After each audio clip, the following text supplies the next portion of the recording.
आइए हम लोग आज अध्ययन करेंगे क्लास 6 का साइंस लेसन नंबर 3 और जिसमें आप एक पार्ट अध्ययन कर चुके हैं। दूसरे पार्ट में आपका सूती धागों की कटाई। सूती धागों की कटाई कैसे की जाती है? सूती धागे जो कपास से निर्मित होते हैं उनको हम सूती धागे कहते हैं। तो सूती धागे कैसे हम कपास से निकालते हैं कोटने के बाद? तो सबसे पहले ये समझ लें कि हम कटाई किसे कहते हैं। कटाई कटाई कटाई कटाई ये तो है कटाई। तो सूती धागों की कटाई रेशों से धागे बनाने की प्रक्रिया। रेशों से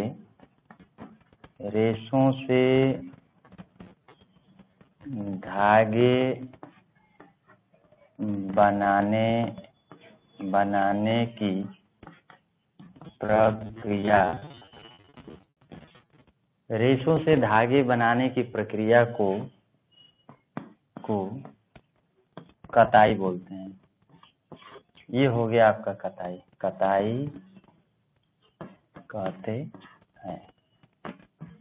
कताई कहते हैं। तो ये कटाई हो गया। फिर इसके बाद कटाई किससे की जाती है? एक होता है तकली। तकली क्या है?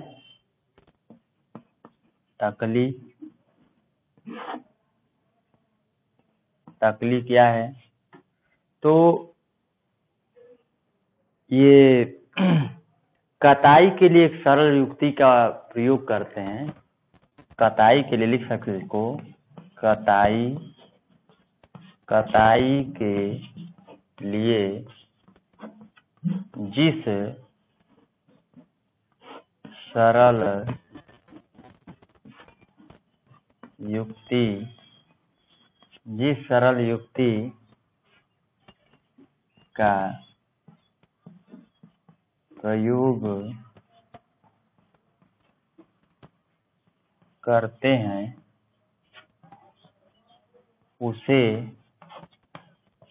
जिस सरल युक्ति का प्रयोग करते हैं उसे तकली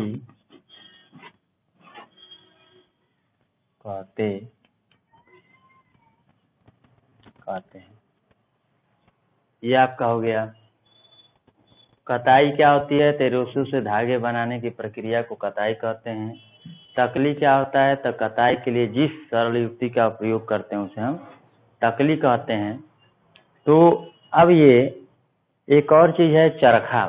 चरखा क्या होता है? तो ये भी एक सरल युक्ति है जिससे हाथ से चला करके आसानी से हम कताई कर सकते हैं। तो इसे हम चरखा कहते हैं।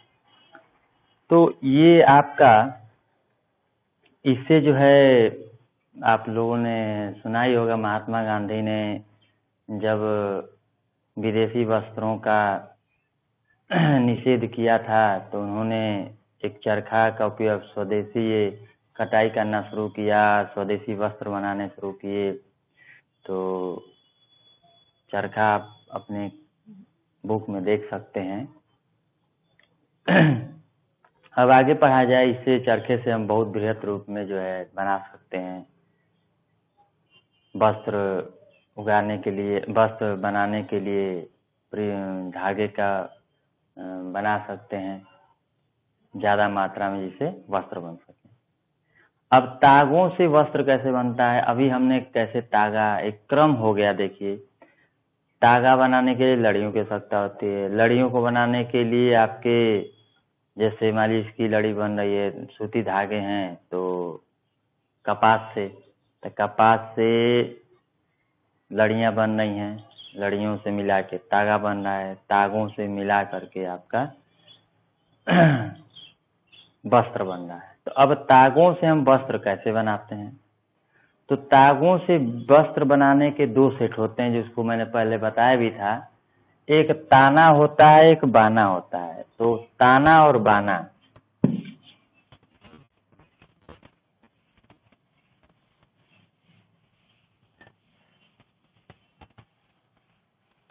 ताना बाना दो तागों का सेट है, इसको व्यवस्थित करके, दो तागों का सेटों को व्यवस्थित करके और हम जो है वस्त्र बनाते हैं, बुनते हैं, जिसको हम बुनाई कहते हैं। दो तागों को व्यवस्थित किया जाता है एक साथ, दो तागों के सेटों को, जिसको हम बुनाई कहते हैं, और बुन करके वस्त्र निर्मित हो जाते हैं। तो ये आप देख सकते हैं, कभी कोई भी कपड़ा लेंगे तो दो सेट होंगे, ऐसे आपका किसी कपड़े का एक लेंगे उसमें से निकालेंगे तो ऐसे आपके दो सेट तागों का मिलेगा।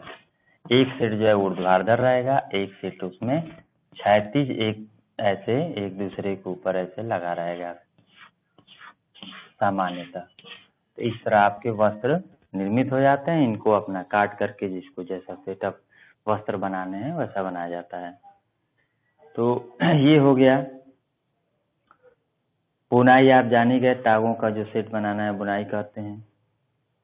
अब ये बुनाई करते हैं, एक हम देख सकते हैं कि कागज की जैसे पट्टियां बनाई जाती हैं, देख सकते हैं अपने चित्र में, एक दूसरों को एक दूसरे के ऊपर उतार चढ़ाव करके, और जैसा कि आप चित्र में देख सकते हैं दिया है 3.12 के चित्र है, सी वाला देख सकते हैं, उसमें दिए गए हैं कैसे जो है हम एक दूसरे के ऊपर चढ़ा के बनाए गए रंगीन पट्टियों के कागज का, उसी तरह तागों का भी बनता है। जिसको तागों के इस तरह बिनने की प्रक्रिया को बुनाई कहते हैं। बुनाई से आपका वस्त्र निर्मित होता है। स्वेटर भी देख सकते हैं इसी तरह बिने जाते हैं, व्यवस्थित किए जाते हैं, उनका क्रम थोड़ा अलग टाइप का होता है। तो ये रहा आपका कैसे हम वस्त्र तैयार करते हैं। तो वस्त्र तैयार करने में आप जान चुके हैं कि तागों का दो सेट लेते हैं और उन सेटों को व्यवस्थित करते हैं, और इस प्रकार व्यवस्था जो बनती है आपका वस्त्र निर्मित हो जाता है। अब हम आगे जानने का प्रयास करें कि वस्त्र सामग्री का इतिहास क्या है। तो पहले के लोग जो है, अगर वस्त्रों के इतिहास देखेंगे तो पहले के लोग जो है उतने वस्त्र के बारे में नहीं जानते थे। वो पेड़ पौधों की पत्तियां, छाल और जानवरों के चमड़े, उनके छाल को पहन करके अपना जीवन व्यतीत करते थे। बाद में जब उन्होंने कृषि करना जाना तो धीरे धीरे उनको कपड़े बुनने का धीरे धीरे आगे जब बढ़ोतरी हुई तो उन्होंने कपड़ा बिनना जाना और कपड़े तब पहनना जाना। तो आप देख सकते हैं कि अगर एक कपास से अगर हम निर्मित करें तो क्या प्रोसेस होता है, क्या प्रक्रिया होती है। तो हम जानते हैं कि कपास का एक गोलक लेते हैं, कपास का गोलक, ये कपास का गोलक हो गया।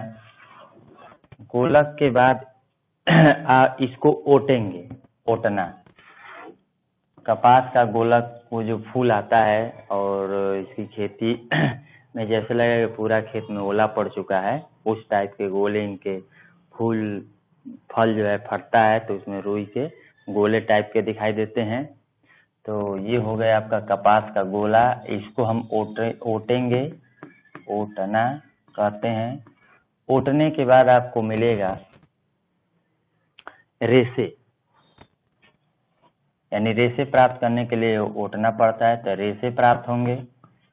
और रेशे के बाद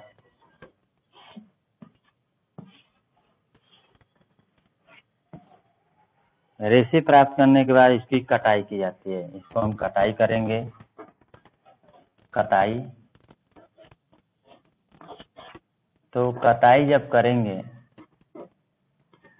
तो कटाई करने पर हमको तागे मिलेंगे, तागे। और तागों से हम बुनाई या बधाई करके, इन्हीं तागों का हम बुनाई या बधाई करके बुनाई करें, बुनाई या बधाई करें। जैसे आपके स्वेटर के हैं उसमें बांध करके एक सिस्टमेटिक, तो बुनाई और बधाई करके हम निर्मित कर देते हैं वस्त्र। ये आपके वस्त्र हो गए। ये प्रोसेस होता है आपका वस्त्र प्राप्त करने का। तो कपास का गोलक, अगर हम सूती वस्त्र तैयार करते हैं तो कपास का गोलक लेते हैं, उसको ओढ़ते हैं तो रेशे प्राप्त होते हैं। रेशों को अगर हम कटाई करते हैं तो तागे प्राप्त हो जाते हैं, और तागों को बुनाई या बधाई करके हम वस्त्र प्राप्त कर लेते हैं। तो इस तरह आपके ये चैप्टर समाप्त हुआ, लेसन नंबर 3। अब अगले पार्ट में हम लोग अध्ययन करेंगे अगला अध्याय